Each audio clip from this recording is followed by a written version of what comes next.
So after the layout stage, we did our thumbnails on the script, we did our layouts. We get something we like with layouts, then I'll move to roughs. A way to kind of separate these two parts of the page as roughs and finishes, I will use an H pencil. Pencils are made in varying hardnesses.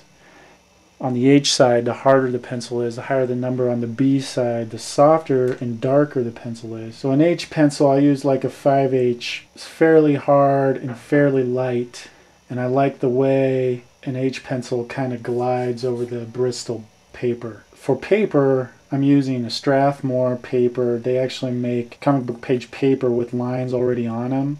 And for a long time, this kind of paper wasn't very good. But now a lot of companies are making these, like Strathmore, with good quality. But either way, either I'll buy a 400 Bristol Smooth Strathmore or some of these comic book pages, usually the smoother ones. It also depends on what you're planning to do later on. If you're planning to ink it with, say, a nib, then you'll want a good quality paper that can hold a nib. Nowadays, a lot of times your inker might be living somewhere else and you're working together on the internet, and all you're going to do is scan these and send them as a file anyway.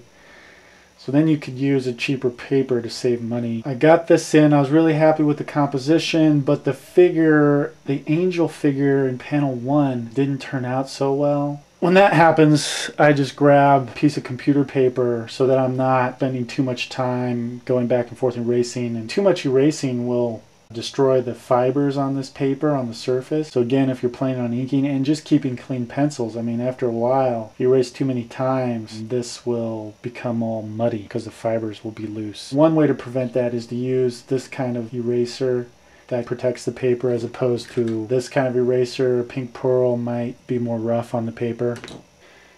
When I got it, then I'll just light box it on. So then I just light boxed it back onto this. And now I got something I'm happy with. We got the eye flow going from left to right, and then this figure is bringing it back down into panel 2. So after this, I actually wait to do the perspective. You'll see these buildings. They were drawn in a little bit, but they kind of got erased. But I don't do too much detail on the backgrounds, because when I'm trying to keep a page clean, I'll be using this T-square to lay down these perspective lines.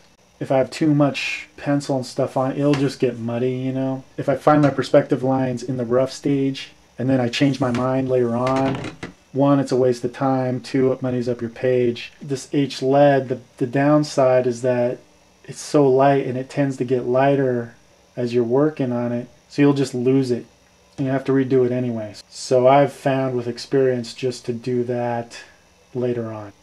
What I'm going to do next is put in some buildings here, lay down the perspective, and then we'll be ready to go to finishes.